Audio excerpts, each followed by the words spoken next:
My broken heart relationship. Episode 2। अगर आपको पसंद आए मेरा ये एफएफ का सेकंड एपिसोड तो प्लीज़ लाइक शेयर कमेंट ज़रूर कीजिएगा। मैं आपके कमेंट का रिप्लाई का इंतज़ार करूँगी गाइस। तो जहाँ से ख़त्म करे थे वहीं से शुरू करते हैं। लेंजन अपने रूम में लाइट बंद करके शराब सिगरेट कंटिन्यू पी रहा होता है और वो बोल रहा होता है कि मेरे साथ जो हुआ शायद ये अच्छा नहीं हुआ, शायद मैं ये डिज़र्व नहीं करता हूँ। थोड़ी देर में उसके अंकल आते उसके रूम में। लेंजन, चलो डिनर करने के लिए आ जाओ। तो वो बोलता है नहीं अंकल मुझे भूख नहीं लगी है बोलता है। तो बोलता है कब तक तुम ऐसा करोगे, तुम अपनी लाइफ भी अपनी मर्ज़ी से जी रहे हो और हमारी बात भी नहीं मान रहे हो। अगर तुम स्टार्टिंग से ही मेरी बात मानते तो शायद आज तुम्हें इतने बुरे दिन नहीं देखने पड़ते। तो बोलता है अंकल उसमें मेरी क्या गलती है। बोलता है तुम्हारी ही गलती है। वो अंकल उसको बोलते हैं तुमने कभी मेरी बात नहीं मानी। हम बड़े लोग जो भी करते हैं बच्चों की भलाई के लिए ही करते हैं, बच्चों के लाइफ के बारे में सोच के हम करते हैं। हमने ये कभी नहीं सोचा था कि तुम ऐसा करोगे। मैंने तुम्हें पहले ही समझाया था कि विभूषण एक अच्छा लड़का है, तुम्हें उसके साथ अपनी शादी को टाइम देना चाहिए। अगर तुम्हें कोई प्रॉब्लम थी तो तुम उससे शेयर करते, लेकिन तुमने ऐसा नहीं किया। तुमने ऐसा क्यों किया लेंजन, मुझे समझ में नहीं आता कि ऐसी तुम्हारी कोई प्रॉब्लम थी जो तुम विभूषण से इतना तंग आ गए और तुम किसी और लड़की के साथ रिलेशनशिप में थे और आज से नहीं शादी के पहले से थे। क्या दिलबर अगर तुम्हें पसंद है तो वैसे भी अब तुम्हारा विभूषण से तलाक हो गया है, तुम्हें किसी चीज़ की टेंशन लेने की ज़रूरत नहीं है। पहला उसने बच्चों की कस्टडी के लिए भी नहीं कोर्ट में लड़ रहा है, उसे लड़ना ही नहीं है कोर्ट में। उसे ना अपने बच्चों की कस्टडी के लिए भी नहीं लड़ना है कोर्ट में, ना ही तुमसे लड़ना है, ना हमसे कोई बात करना है। उसने बच्चे भी तुम्हें दे दिए, तुम्हारी डिवोर्स की एलिमनी भी नहीं मांगी, उसे उसमें भी इंटरेस्ट नहीं है। उसने परसों फ़ोन किया था, मुझसे कहा था कि वो अपनी लाइफ नई तरह से शुरू करना चाहता है और वो अपने बच्चों की कस्टडी भी नहीं चाहता है, ना ही वो उनसे मिलने आएगा। अब जब वो अपने पाँव में खड़ा हो जाएगा, वो इंडिपेंडेंट हो जाएगा, तभी एक नए तरह से वो अपनी लाइफ को शुरू करेगा और अपने बच्चों से मिलने आएगा। जब तक वो मिलने नहीं आएगा, ये बात उसने मुझे फाइनल बोल दी, चाहे बच्चों से मिलने बिल्कुल नहीं आएगा। और उसने पैसे किसी नहीं मांगे, उसका सामान मांगा जो बैलेंस है। आजकल वो आएगा अपना सामान लेके चला जाएगा। तो अब तुम उसके सामान उसको लेके जाने देना और उसे कुछ भी मत बोलना। मैं ऑफिस जा रहा हूँ, एक इमरजेंसी मीटिंग है बोर्ड डायरेक्टर के साथ। ठीक है अंकल बोलता है क्या तुम ऑफिस चलोगे। बोलता है मैं 1-1.5 घंटे में आता हूँ अंकल। हाँ अब मूव ऑन करो, अपनी लाइफ को आगे करो, अब पीछे कब तक बैठोगे। तुम्हें जो चाहे तो मिल गया ना। अगर तुम दिलवारा से प्यार करते हो तो तुम उसे अपने लाइफ में ले आओ, उससे एंगेजमेंट कर लो, उससे मैरिज कर लो। तुम्हारे दोनों बच्चों को माँ भी मिल जाएगी और तुम्हें एक जीवन साथी मिल जाएगा। अब तो तुम्हारे पास ऑप्शन है ना, विभूषण ने तुम्हें अब वो राइट दे दिया ना। अब तुम उससे छुटकारा पा चुके हो, वो तुम्हारी लाइफ से जा चुका है। तो बोलता है जी अंकल बोलता है। और लेंजन बाथरूम में जाके अपने हाथों को ज़ोर ज़ोर से दीवार में मार रहा होता है और ऊपर का फव्वारा ऑन करके गीला हो रहा होता है, स्नान भी कर रहा होता है, रो भी रहा होता है।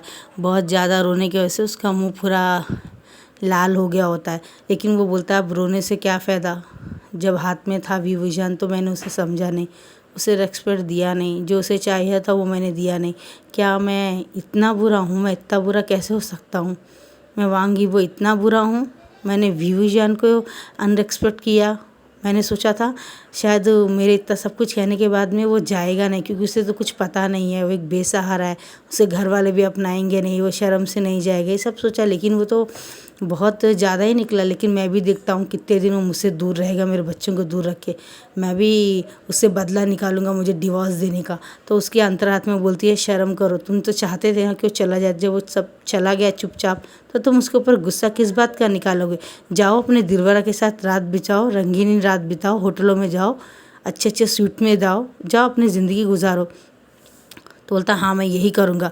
और फ़ौरन ही दिलबर को कॉल करता, बेडरूम में एक अच्छे से होटल 5 स्टार होटल में बुलाता है, रूम नंबर 312 में। वो बोलती हाँ ठीक है मैं तुमसे मिलने आऊँगी 5 बजे बोलती है। और ये तैयार होकर लंच करके मीटिंग में चला जाता। बोलता हाँ अंकल मीटिंग स्टार्ट हो गया। बोलता हाँ अभी आने वाले। वेंचा आता है, वेन रोहान आता है, इलिंग के मिंग्याओ आते हैं और ऐसे 3-4 लोग आते हैं। और मिंग्याओ का पति नी मुंजे भी आता है और नी हुसैन के बड़े भाई आते हैं। नी हुसैन तो नहीं आता, जियान चचैन आता है। और क्या बोलते हैं, ऐसे ही 3-4 लोग काफ़ी बड़े बड़े लोग आते हैं, सब मीटिंग होती है। जियान चैन भी आता है और लैंजन को बहुत गुस्से से दिखता है, लेकिन अब इससे मेरा क्या रिश्ता, मुझे इससे कोई मतलब नहीं है बोल के चुपचाप अपना मीटिंग करता है। और मीटिंग ख़त्म होने के समय में जाता होता है, जियान चचैन रुको, मुझे तुमसे बात करना है। तो बोलता है क्या है? तो बोलता है तुम्हारे भाई को देखा तुमने, उसने क्या किया है? तो बोलता है क्या हुआ, उसने क्या किया है?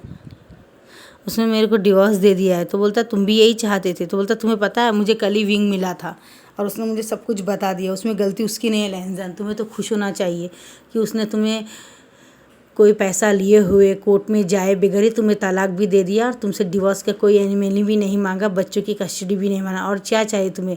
और प्लीज़ तुम मुझसे नेक्स्ट टाइम बात मत करना। ये जियान चैने बोलता है।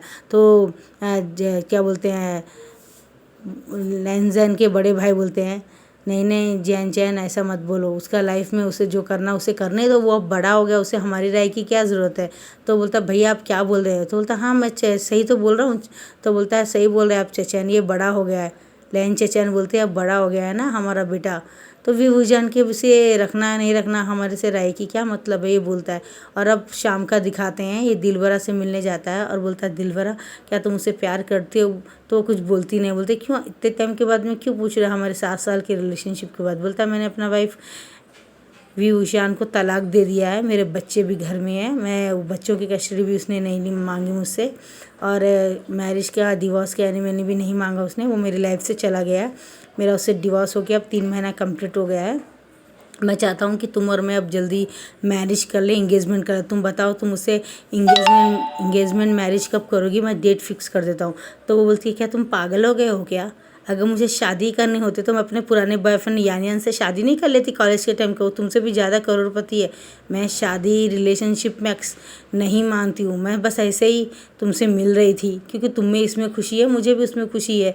मैं कोई रिलेशनशिप में यकीन नहीं रखती हूँ। अगर मुझे मैरिज करना होता तो मैं तुमसे मैरिज कर लेती। इतने दिन इंतज़ार करती थी, होटल में आके तुम्हारे से इंटीमेट होती क्या? मुझे तुमने पागल समझा है क्या जो मैं तुमसे शादी कर लूँगी? फॉरगेट प्लीज़, मुझसे ये सब उम्मीद मत करो।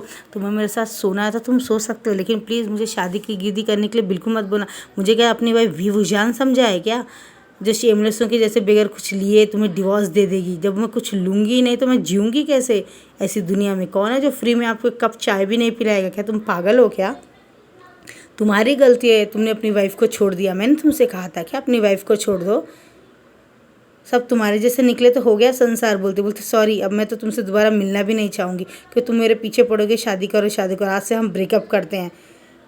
और वो अपने ड्रेसेस पहनती बोलती आज हम दोनों इंटीमेट हो गए ना, ख़त्म हो गया ना, बस अब मैं जा रहा हूँ, आज से मेरी लाइफ में दोबारा मत आ, मेरा फ़ोन मत करना। और वो अपने फ़ोन का सिम निकाल के बोलती है देखो मैंने सिम तोड़ दिया, अब मेरा तुम्हारा कोई रिलेशनशिप नहीं है करके बोल के वो चली जाती है। फ़्लाइट लेके पेरिस चली जाती है।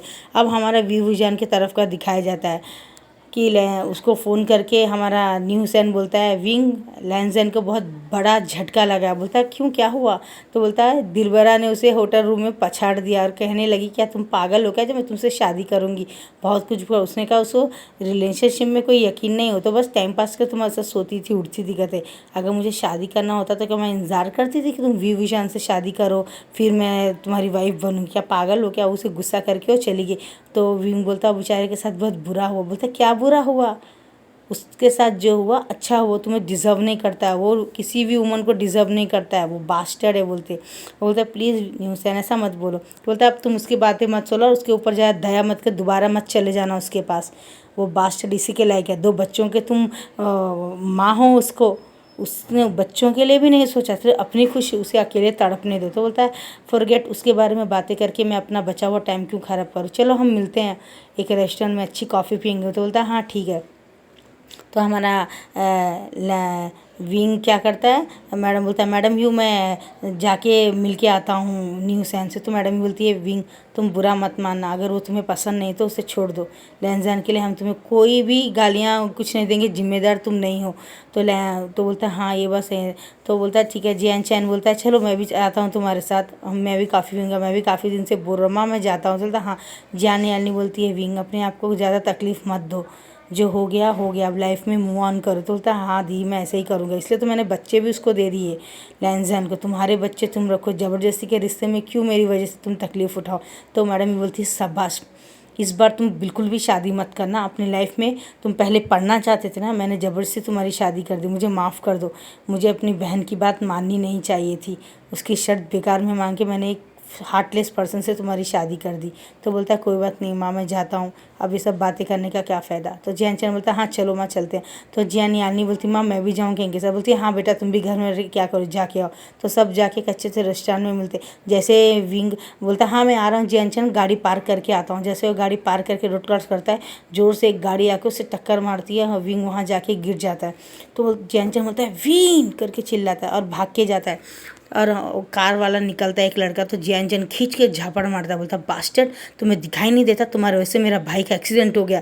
और वो फ़ौरन विंग को उठाता है और एम्बुलेंस को फ़ोन करते हैं, एम्बुलेंस आती है, विंग को हॉस्पिटल लेके जाती है। और जब वो हॉस्पिटल लेके जाते हैं तो डॉक्टर को जियान चैन बोलता है क्या हुआ डेथ, और वो एक्सीडेंट करने वाला कोई और नहीं हमारा यान यान रहता है। और बोलता है सॉरी मुझे माफ़ कर दे, मेरी गाड़ी का ब्रेक फेल हो गया था। बोलता है क्या बकवास है। बोलता है मैं सच कह रहा हूँ, कोई मुझे मारना चाहता था उसके लिए ब्रेक फेल कर दिया, अब मैं क्या करूँ समझ में नहीं आया। जब आपका भाई बीच में आया तो मैं ब्रेक पूरी तरह से लगाया, लेकिन जब मुझे पता चला ब्रेक फेल हो गया, कोई है जो मुझे मारना चाहता था, मेरी वजह से आपका भाई का एक्सीडेंट हो गया, मुझे माफ़ कर दीजिए। बोलता है ठीक है हम आपको माफ़ नहीं करेंगे। बोलता है तो ठीक है। बोलता है गाइज़ आपको पसंद आए तो लाइक शेयर कमेंट कीजिएगा, मेरे चैनल को सब्सक्राइब कीजिएगा। Bye bye guys, bye bye guys.